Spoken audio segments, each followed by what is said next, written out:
The rain was a solid wall of freezing black water when Liam's headlights caught the shape in the mud. At first, he thought it was a struck deer. Then, a pale hand twitched against the saturated gravel. He slammed the brakes, his heavy truck fishtailing to a violent halt. "Hey!" Liam shouted, his voice swallowed by the thunder as he dropped to his knees in the freezing slurry. She was barely breathing.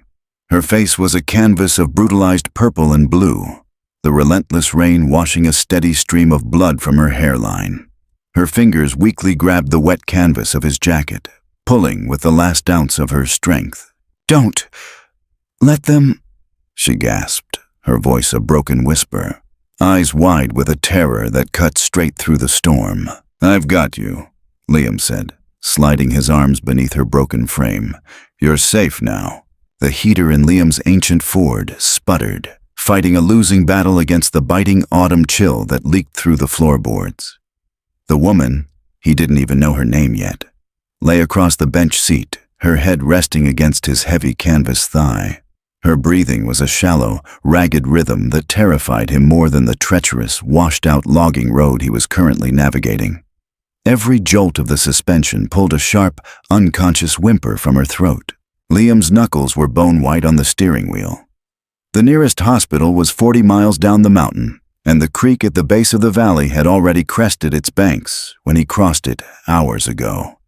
Heading down was a death sentence in this mudslide-prone terrain. The only option was up. Up to his cabin, perched on the isolated ridge of Blackwood Mountain, miles from the nearest paved road or cell tower. When the truck finally broke through the tree line and idled to a stop beside the dark silhouette of his log cabin, the storm had escalated into a howling gale. Liam didn't waste a second. He left the headlights burning, cutting a swath of pale yellow through the torrential downpour, and hurried around to the passenger side. He lifted her as gently as he could. She was surprisingly light, her expensive silk blouse and tailored slacks clinging to her like a second freezing skin. The contrast struck him. This was a woman of the city, of glass high-rises and paved sidewalks, discarded like garbage in the wild. Kicking the heavy oak door open, Liam carried her inside. The cabin was a single, large room with a loft, smelling of dry pine, old leather, and stale wood ash. He laid her carefully on the heavy woven rug before the stone hearth and immediately set to work. Survival out here was about brutal efficiency. First, the fire. Within minutes, kindling caught, and the dry split oak began to roar, casting flickering orange shadows across the room. Second, the cold. She was shivering violently now, her lips tinged with a dangerous dusky blue. Hypothermia was setting in. "I have to get you out of these wet clothes," Liam murmured, though she was completely unresponsive. He moved clinically, strictly out of necessity. He stripped away the ruined, mud-soaked coat and the shredded blouse, keeping his eyes focused on the medical task at hand. He noted the dark, spreading bruises along her ribs, defensive wounds. Someone had kicked her repeatedly while she was down. This wasn't a mugging gone wrong. This was a message. He dressed her in his own oversized, thick thermal shirt and a pair of heavy sweatpants, rolling the sleeves up past her wrists. He then lifted her onto his own bed in the corner of the room, piling 3 thick wool blankets on top of her until only her bruised face was visible. Liam dragged a wooden chair to the bedside, setting a basin of warm water and a clean rag on the nightstand. As he gently wiped the dried blood and mud from her forehead, he finally got a clear look at her features. Beneath the swelling and the dirt, she had sharp, intelligent features and dark hair that curled wildly as it dried. Suddenly, her eyes snapped open. They were a piercing, terrified hazel. Before Liam could speak, she recoiled, throwing her body backward against the headboard with a raw scream of pure panic. She threw a weak, uncoordinated punch that Liam easily deflected, catching her wrist with extreme care. Hey, stop," Liam said, his voice a low, steady rumble designed to soothe. He kept his hands open and visible. "You're safe. I'm the one who found you. I brought you home." She stared at him, her chest heaving, her eyes darting around the cabin, taking in the log walls, the fire, the hunting rifle mounted over the door. Her gaze finally snapped back to his face, to his thick beard, his weathered skin, and the sorrowful calmness in his eyes. "Well, where?" Her voice was a cracked rasp. "Where am I?" "Blackwood Mountain," Liam replied softly, releasing his grip on her wrist and taking a deliberate step back to give her space. "My name is Liam. What's yours?" She looked down at her hands, submerged in the wool blankets, then back at the dark, rain-lashed windows. Her jaw tightened. "Olivia." She didn't offer a last name, and Liam didn't ask. He simply nodded, turned to the wood stove, and poured her a cup of hot water. The long night had just begun. Waking up was not a sudden event for Olivia. It was a slow, agonizing crawl through layers of thick, physical trauma. The first thing that registered was the smell. Rich, dark coffee, intertwined with the sharp scent of burning cedar. The second was the pain. It radiated from her ribs, a hot, stabbing sensation with every shallow breath. Her left eye was swollen shut, the skin tight and throbbing. She groaned, shifting her weight on the mattress, and the heavy wool blankets felt like lead weights against her battered body. "Try not to move too fast." The voice was a deep, resonant baritone. Olivia froze, her one good eye darting toward the sound. Liam was sitting at a heavy wooden table near the center of the room, a steaming mug in his hands. In the daylight filtering through the cabin's small windows, he looked even larger than he had the night before. Broad-shouldered, wrapped in a faded flannel shirt, he looked entirely belonging to the rugged landscape outside. "The roads," she rasped, pushing herself up on her elbows. The effort made black spots dance in her vision. "Washed out," Liam answered, setting his mug down. He didn't approach her, maintaining that careful, respectful distance. The bridge at Creek Bend is under 3 feet of water, and half the mountain road slid away in the mud. We're snowed in, so to speak. Only, it's rain. Phones? Lines are down. Cell towers don't reach this high up anyway. Liam gestured toward a landline phone hanging uselessly on the wall. "You're stuck here, Olivia. For at least a few days until the county clears the lower pass." Panic, cold and sharp, flared in her chest. She looked down at the oversized thermal shirt she was wearing, suddenly acutely aware of her vulnerability. "Who changed my clothes?" "I did," Liam said, his gaze entirely level, completely devoid of anything untoward. "You were bordering on severe hypothermia.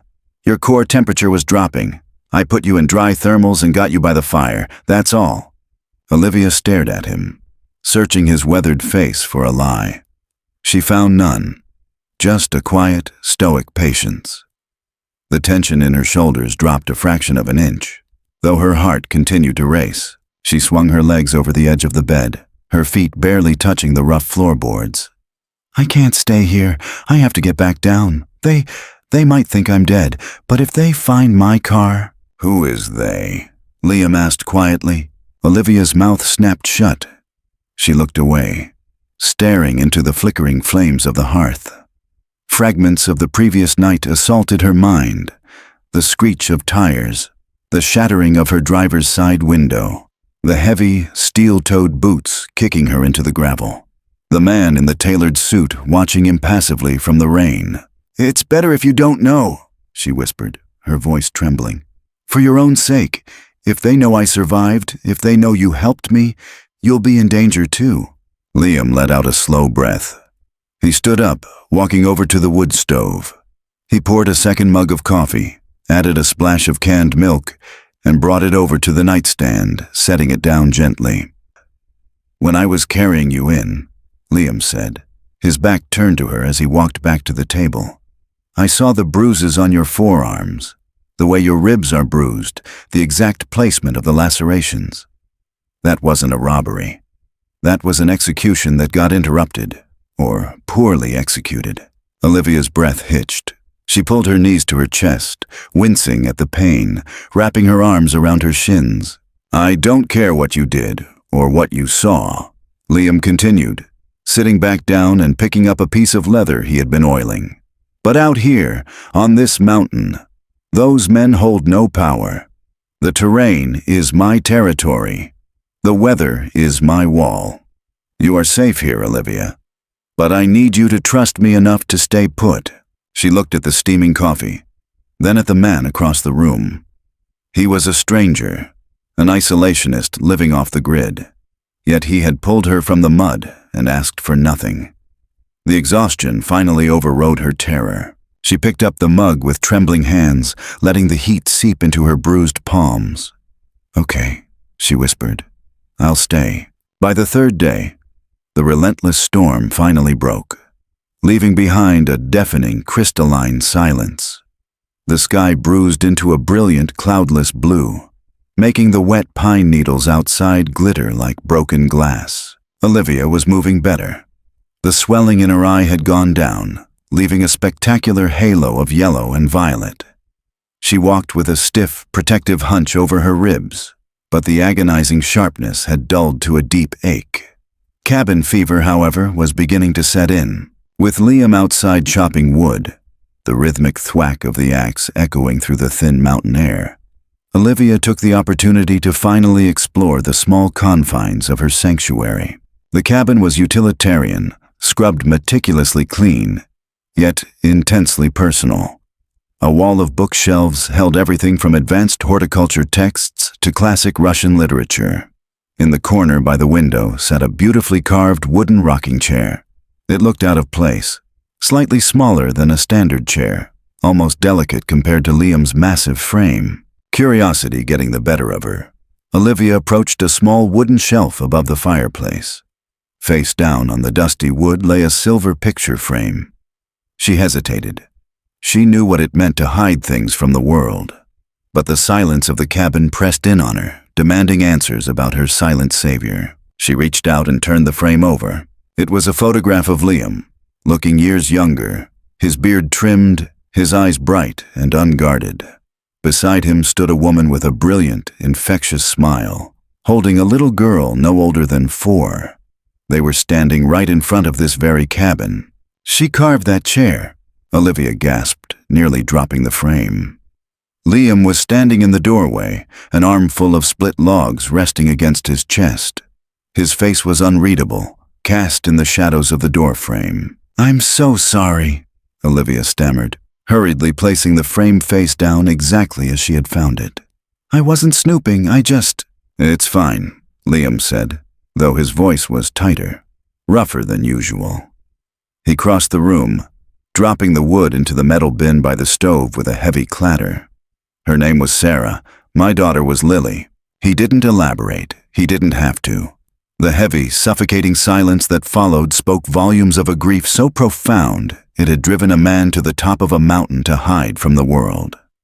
Olivia suddenly felt a deep, piercing kinship with him. They were both ghosts, hiding in the woods. "I was an auditor," Olivia said suddenly, the words tumbling out before she could stop them. Liam stopped brushing the wood dust from his flannel and turned to look at her. "For a logistics firm in the city," she continued, her voice trembling but gaining strength. "A few weeks ago I found discrepancies, massive ones, millions of dollars being routed through shell companies connected to overseas cartels. I took the ledgers. I was going to go to the feds." She looked down at her hands, remembering the metallic taste of blood in her mouth. "My boss found out. He sent his fixers.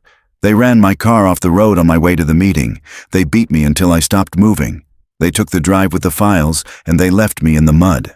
Liam stared at her, absorbing the weight of her confession. He walked over to the small kitchenette and turned on the battery-powered emergency radio sitting on the counter.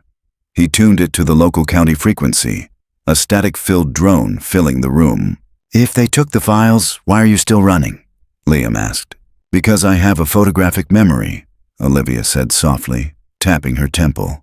"I know the account numbers. I know the routing pathways. As long as I'm breathing, I'm a threat to them." Suddenly, the static on the radio snapped into clear, jarring focus. The voice of a local news anchor cut through the quiet cabin. "Authorities have located a silver sedan belonging to a missing city auditor, Olivia Vance. The vehicle was found abandoned and heavily damaged at the base of Blackwood Mountain. Search and rescue teams are mobilizing in the town of Creek Bend. though the sheriff's department suspects foul play. Olivia's blood ran cold. The color drained from her face as she looked up at Liam. "They found my car," she whispered. "They know I'm on this mountain." Liam reached out, snapping the radio off. The silence that rushed back in was no longer peaceful. It was pregnant with impending violence. He turned his gaze toward the window, looking down the long, treacherous slope toward the valley below. "Then we have work to do," Liam said, his voice dropping into a dangerous, icy register. Liam didn't move for a long time after the radio went silent. He stood like a statue carved from the mountain itself, his eyes fixed on the tree line. The quiet was different now. It wasn't the peace of the wilderness, but the heavy, expectant silence of a battlefield before the first shot. Olivia watched him from the edge of the bed, her fingers twisted into the fabric of the wool blankets. The man she saw now wasn't just a grieving hermit. The way his shoulders set, the way his gaze swept the perimeter with a mechanical, predatory efficiency. It suggested a life he had tried to bury beneath the pine needles and mountain silt. "Liam?" she whispered. He didn't turn. "They'll start at the car. The sheriff's department will do a standard grid search, but they're short-handed, and the mud makes it slow. The professionals, however, the ones who put you in the road, they won't wait for the mud to dry. They'll have thermal imaging, they'll have trackers." "Can we leave?" Olivia asked, her voice trembling. "Go higher, over the ridge?" "Not with your ribs," Liam said, finally turning to face her.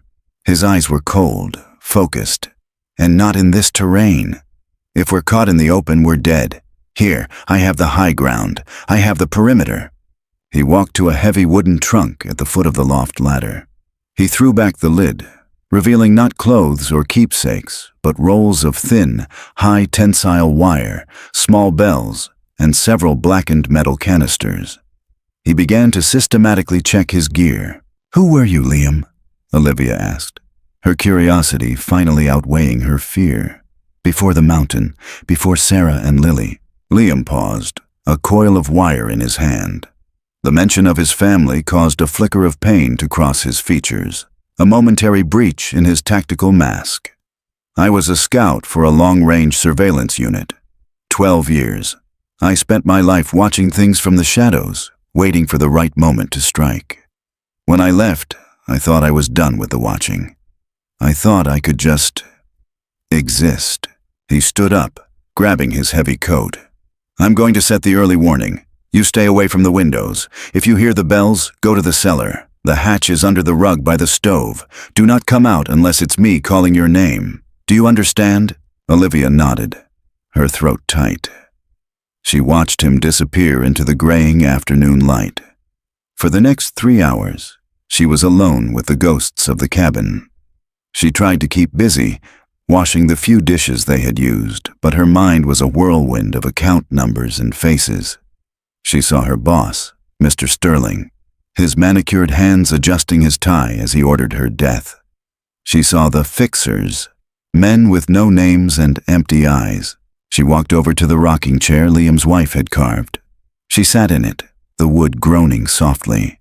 She thought about the life Liam had lost, a daughter, a wife, a home full of laughter. Now he was a sentinel on a ridge, protecting a woman he didn't know from a threat he didn't invite. When the sun dipped below the horizon, painting the sky in violent shades of crimson and violet, Liam returned.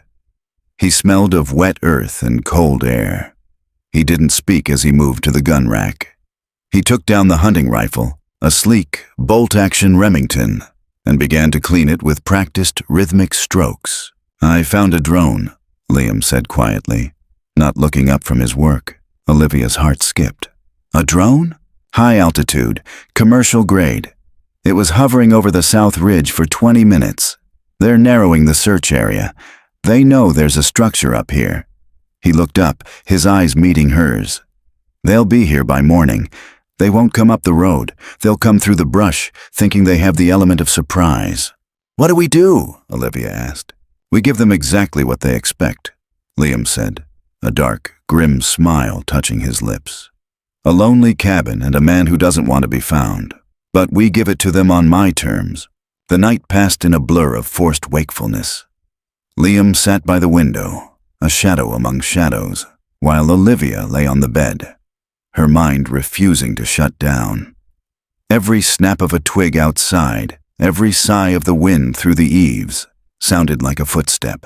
At 4 a.m., the first bell rang. It was a tiny, discordant chime, barely audible over the crackle of the dying fire. Liam was on his feet instantly, the rifle already in his hand. He didn't look at Olivia, but he pointed toward the floorboards. She scrambled out of bed, her ribs screaming in protest. She pulled back the heavy woven rug, revealing a small, recessed handle.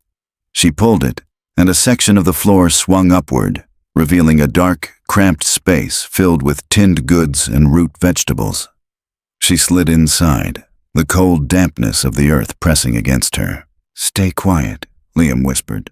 He closed the hatch, and Olivia was plunged into total darkness. She pressed her ear against the wood, her breathing shallow and frantic. Above her, she heard the soft thud of Liam's boots moving toward the door. Then, silence. Minutes stretched into an eternity. Her photographic memory, usually a gift, became a curse as it replayed the sounds of her car being crushed, the rhythmic thud of the boots hitting her ribs. She could almost feel the phantom pain of the gravel against her face. Then, a voice. "Hello? Anyone in there? This is Deputy Miller with the county sheriff." Olivia's heart hammered. Was it real? Was it help? She almost pushed against the hatch, but something stayed her hand. Liam hadn't called her name. "Cabin's open, Deputy," she heard Liam's voice, sounding remarkably calm, even bored. "Little early for a social call, isn't it?" "Sorry to bother you, Liam," the man replied. Olivia recognized the name. Miller was a local who occasionally stopped by to check on the hermits of Blackwood. "We're looking for a woman. Missing auditor from the city. Found her car down by the bridge." "Seen the news," Liam said. "Haven't seen no city women. Just me and the trees up here, Miller. You know that." Right. Mind if I step in, get a cup of coffee? It's a hell of a hike up that slope with the washouts." "Stove's cold," Liam said. "And I'm about to head out to check my traps. Maybe next time." There was a long, pregnant pause. Olivia held her breath, her lungs burning. "You sure, Liam? You look a bit tense. And that rifle's mighty clean for a man just checking traps." "Mountains changing, Miller. Strange folks prowling around. A man's got to be prepared." "I suppose so," Miller said. His voice sounded different now. Sharper, less friendly. "Well, if you see her, give us a holler. There's a substantial reward for her. Safe return." "I'll keep an eye out," Liam said. She heard the heavy thud of the cabin door closing.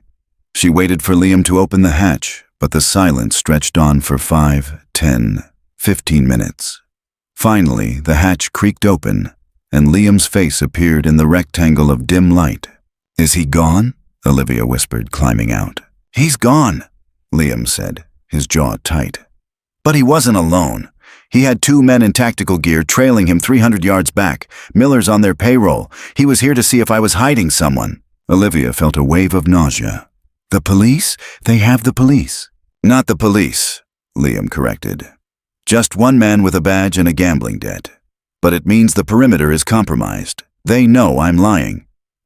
He grabbed a small backpack and tossed it to her.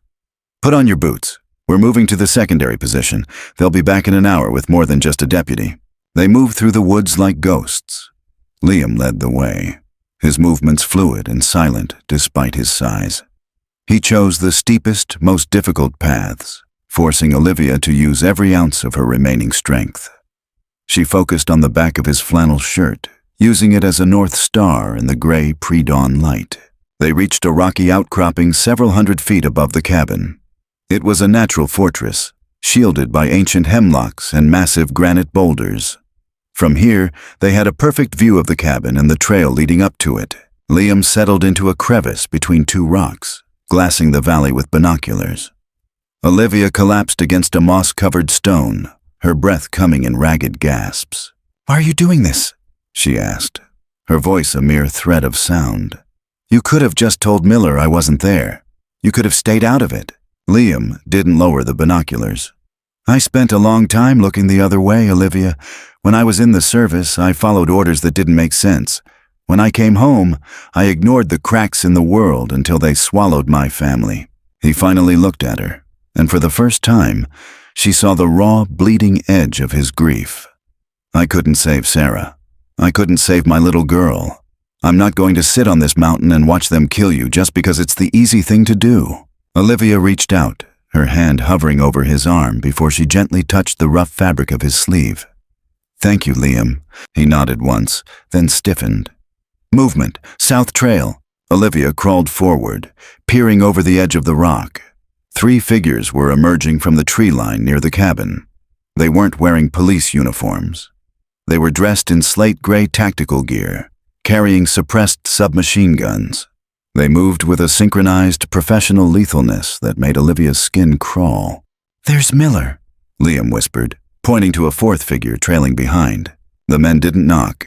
They kicked the cabin door off its hinges and tossed a flashbang inside. Even from the ridge, the bang was sharp and jarring. They swarmed the interior, and a moment later, a man stepped out onto the porch, waving a hand in frustration. "They're looking for the hatch," Olivia said, her memory flashing back to the interior of the cabin. "Let them look," Liam said, his voice dropping into that icy register. He shifted the rifle, nesting the stock into his shoulder. "I left them a little something in the cellar." At that moment, a muffled explosion rocked the cabin. Smoke and debris billowed out of the doorway. The men on the porch were thrown backward by the force of the blast. "What was that?" Olivia gasped. "Propane tanks and a tripwire," Liam said, his eye never leaving the scope. "It won't kill them, but it'll slow them down. And it tells them that I'm not just a mountain man." Suddenly, Liam froze. He adjusted the focus on his binoculars, staring intensely at the tree line across the clearing, opposite the cabin. "What is it?" Olivia asked, sensing a shift in his energy. "The twist," Liam whispered, his face turning pale. "The 3rd group. They didn't come for you, Olivia." "Then who did they come for?" Liam handed her the binoculars. She pressed them to her eyes, scanning the distant trees. In a small clearing, she saw a man in a dark suit, his face illuminated by the screen of a tablet. Beside him stood 2 more armed men. But it was the person they were holding, a woman, bound and gagged, her eyes wide with terror, that made Olivia's heart stop.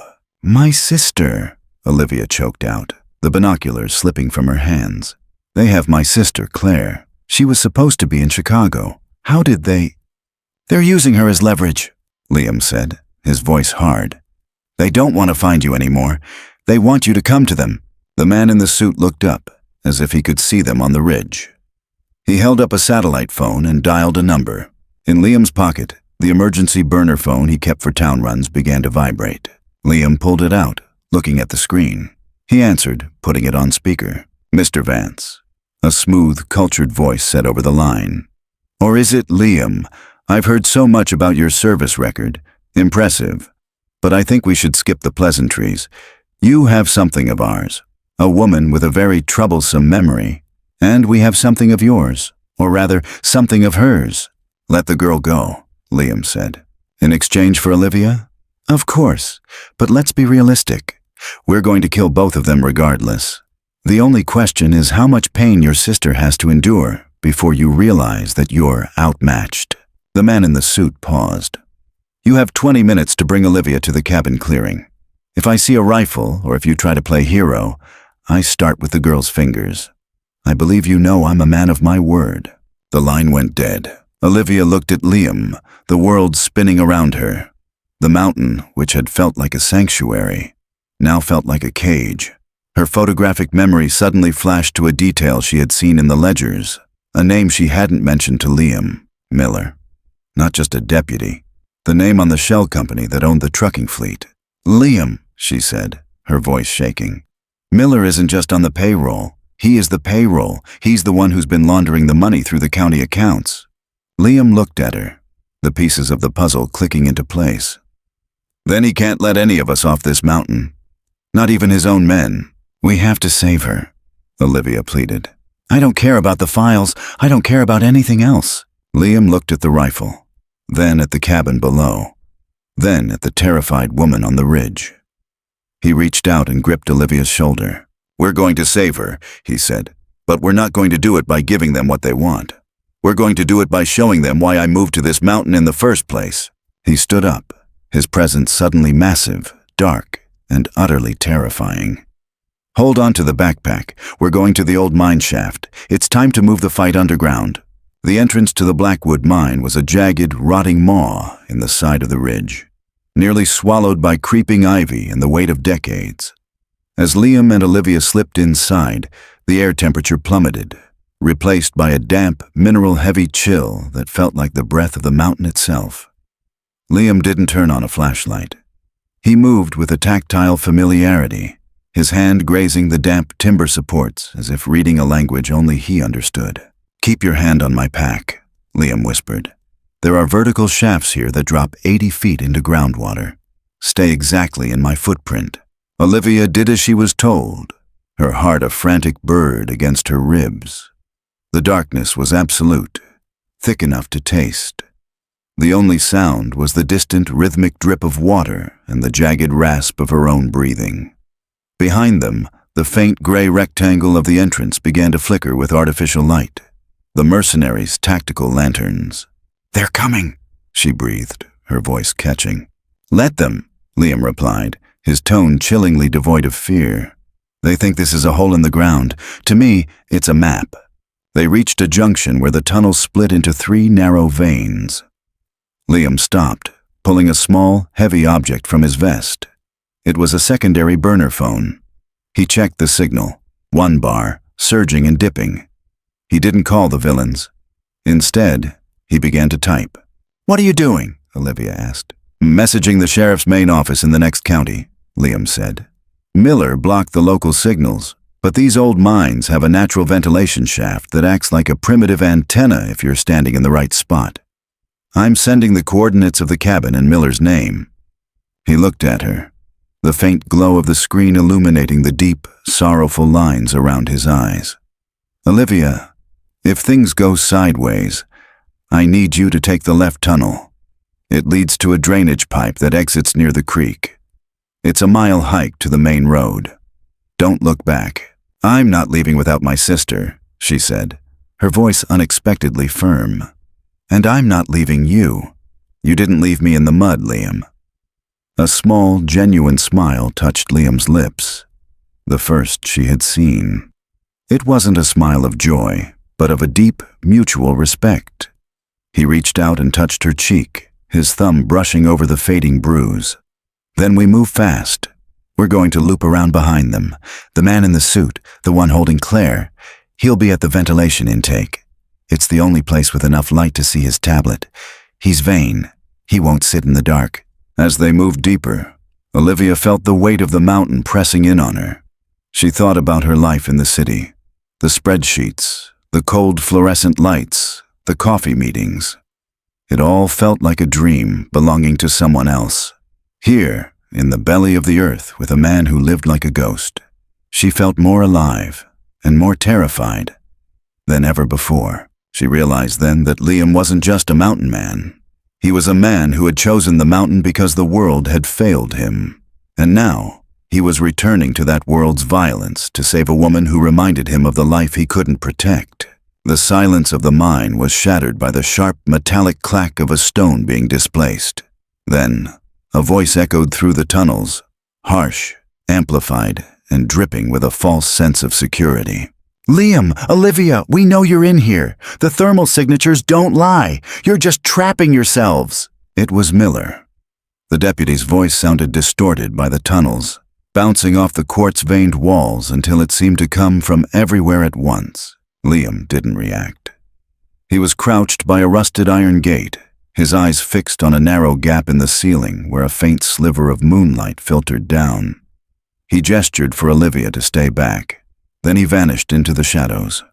One moment he was there, the next, he was part of the darkness. Olivia waited, her pulse thundering in her ears. She heard the heavy, rhythmic tread of tactical boots. 2 men passed her hiding spot, their flashlight beams cutting through the gloom like broad swords. They were focused on the tunnel ahead, unaware that the prey was already behind them. Suddenly, a muffled thud echoed from the darkness. There was no scream, just the sound of a heavy body hitting the damp earth. A flashlight spun across the floor, its beam hitting the ceiling at an awkward angle. "Target down! Section 4!" one of the mercenaries shouted. The mine erupted into chaos. Gunfire flared, the sharp, suppressed cough of submachine guns, but they were shooting at shadows.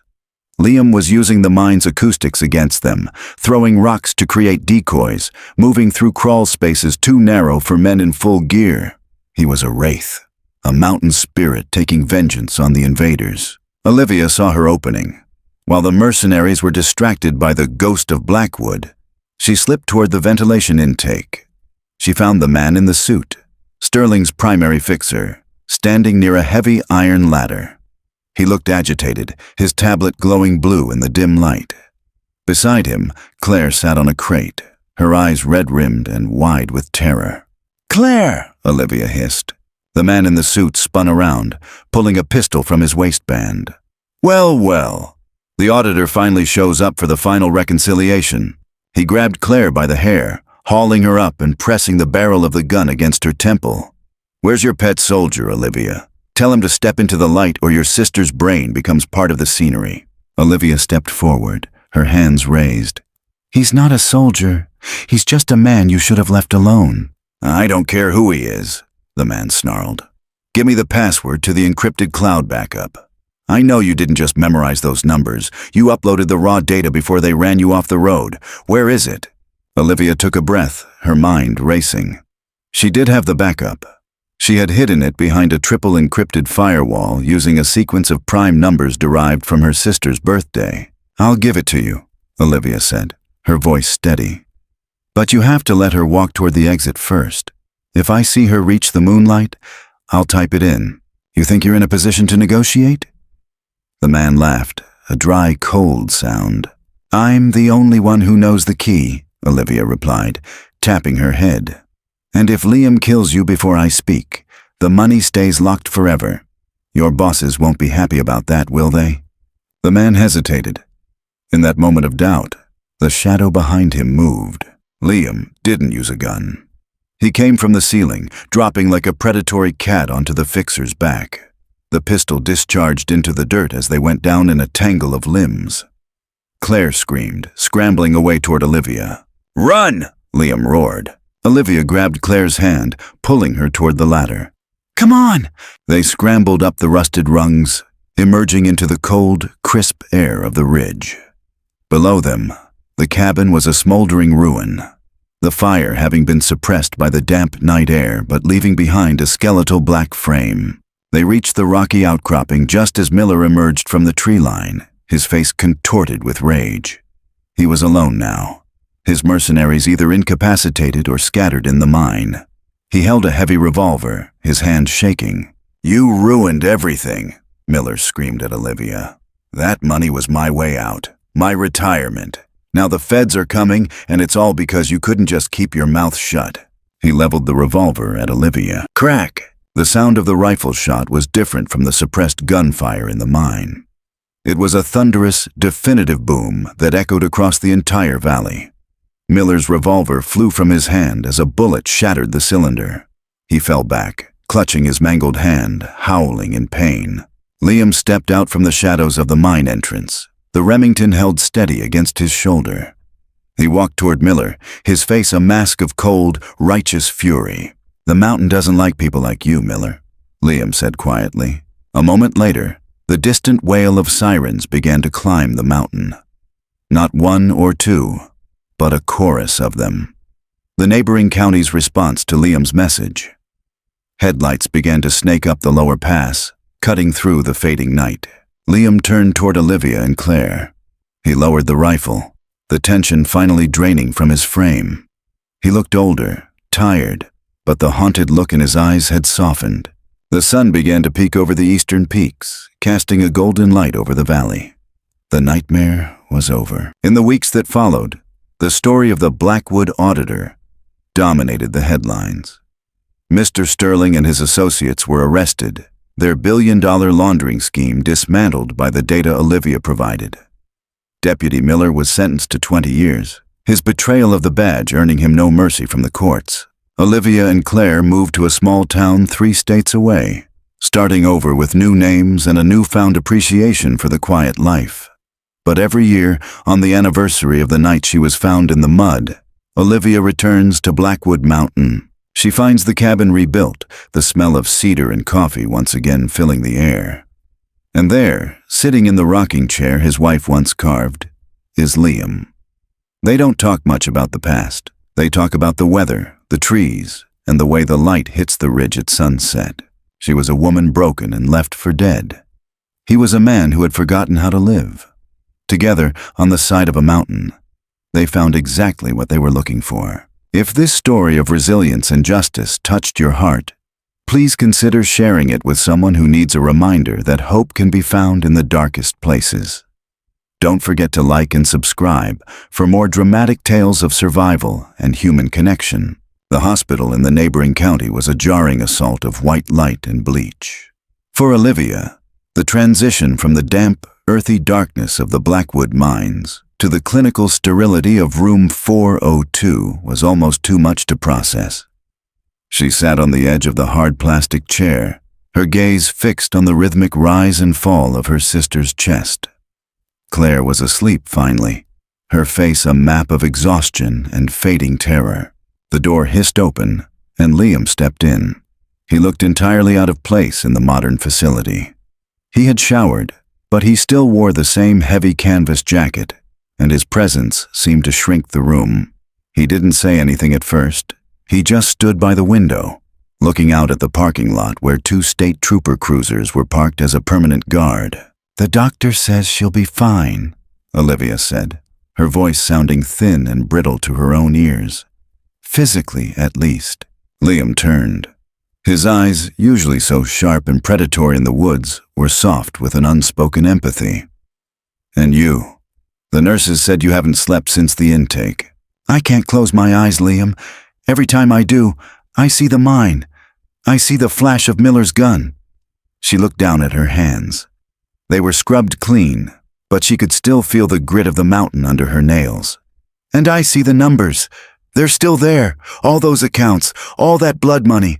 Liam walked over, his heavy boots silent on the linoleum. He didn't sit. He simply leaned against the wall near her chair, offering a grounding presence. "They want you to testify. The district attorney is already drafting the protective order. They know Sterling is going to try to buy his way out of this." "He can't buy me," Olivia said, her jaw tightening. "He took my life. He tried to take Claire's. I'm going to bury him." "It won't be easy," Liam warned. "In a courtroom, they'll try to paint me as a deranged hermit, and you as a traumatized, unreliable witness. They'll dig into why you didn't go to the police first. They'll try to make the mountain feel like a prison I kept you in." Olivia stood up, moving closer to him. The height difference was immense, but she didn't feel small anymore. "Let them try. I have a memory that doesn't forget a single decimal point or a single word spoken in that mine. And I have you." She reached out, tentatively touching the rough leather of his belt.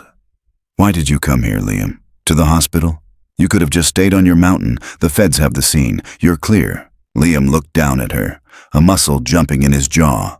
"I realized something when I was watching you in that mine. I've spent 5 years waiting for the world to end so I wouldn't have to deal with the pain of living in it. But watching you fight, it made me want to be part of the world again, even the messy parts." The moment was broken by a soft groan from the bed. Claire was stirring. Olivia rushed to her side, but as she took her sister's hand, she felt Liam's gaze still on her. It wasn't the gaze of a protector anymore.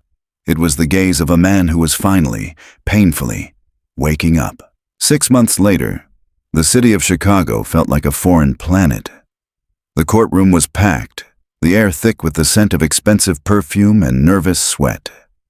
Olivia sat at the witness stand, her back straight, wearing a tailored navy suit that felt like a suit of armor.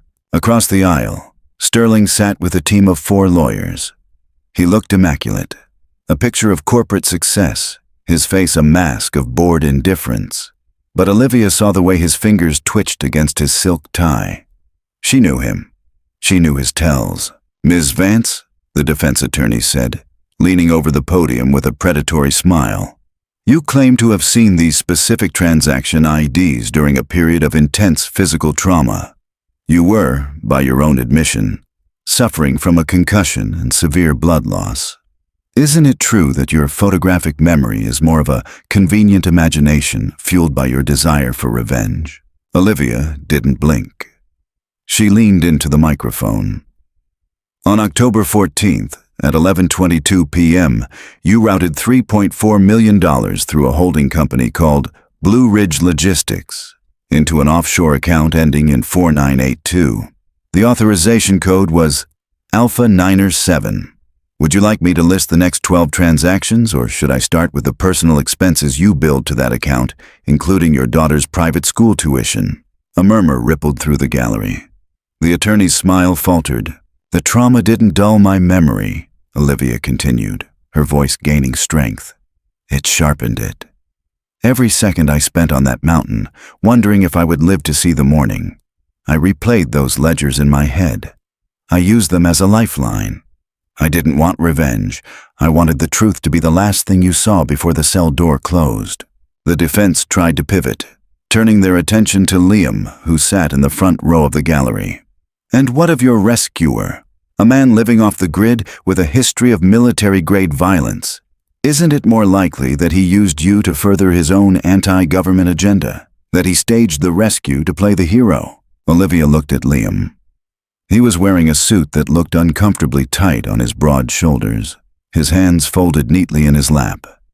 He looked like a normal man, but the stillness in his eyes was still that of the mountain. "Liam didn't ask for a hero's mantle," Olivia said, her voice softening but remaining firm. "He asked for nothing. He found a woman dying in the mud and he gave her his bed, his food, and his protection. He didn't know about the money. He didn't know about the files. He saved me because it was the right thing to do. If that's anti-government, then perhaps the government needs more men like him." The trial lasted 3 more weeks, but the outcome was never in doubt. With Olivia's testimony and the physical evidence Liam had helped the feds recover from the mine, the Sterling empire crumbled in a matter of hours. As the handcuffs clicked around Sterling's wrists, Olivia felt a weight lift from her soul that she hadn't realized she was carrying. The air on Blackwood Mountain was crisp, carrying the scent of early winter and wood smoke. Olivia stepped out of the truck, her boots crunching on the gravel. The cabin was finished. It looked exactly like the old one, but the wood was brighter, the windows larger, letting in the vast, unobstructed view of the valley below. Liam was on the porch, oiling the hinges of the front door. He looked up, and for the first time, his smile reached his eyes. "The city didn't keep you," he said, stepping down to meet her. "The city is full of ghosts," Olivia replied, leaning against the hood of the truck. "And people who look through you. I miss the silence, and I miss the person who knows what I look like when I'm not wearing a suit." She walked toward the cabin, her hand grazing the new log walls. Claire moved into her own apartment in the city. She's starting a counseling program. She wants to help people who, well, people like us. Liam stood beside her, his presence a warm, steady anchor. "And what about you, Olivia? The DA offered you a job as a consultant, high pay, security." Olivia turned to him, looking up into those hazel eyes that had seen so much darkness and so much light. "I told them I was busy. I have a mountain to explore, and a man who still hasn't told me where he hides the good coffee." Liam laughed, a low, rich sound that echoed through the pines. He reached out, his large hand gently cupping her face. The tension that had defined their first meeting was gone, replaced by a deep, resonant peace. "I think I can show you where the coffee is," he whispered, "and maybe the waterfall on the North Ridge. It's beautiful when it freezes." He leaned down, and this time, there was no hesitation. The kiss was slow, grounded, and full of the promise of a life built on something stronger than fear. As the sun dipped below the horizon, painting the sky in shades of gold and amber, the woman who had been left for dead and the man who had been hiding from life walked into the cabin together. The door closed, shutting out the cold, but the light in the windows remained, a beacon on the ridge for anyone lost in the storm. The story of Liam and Olivia is a testament to the fact that we are not defined by the moments that break us, but by the hands that help us pick up the pieces. On the side of a road, a tragedy began. On the side of a mountain, a new life took root. Justice was served, but more importantly, two souls found a home in the silence of the wild. If you enjoyed this journey of healing, justice, and unexpected love, please share it with your friends. Like and subscribe for more modern dramas that explore the strength of the human spirit. Your support keeps these stories alive.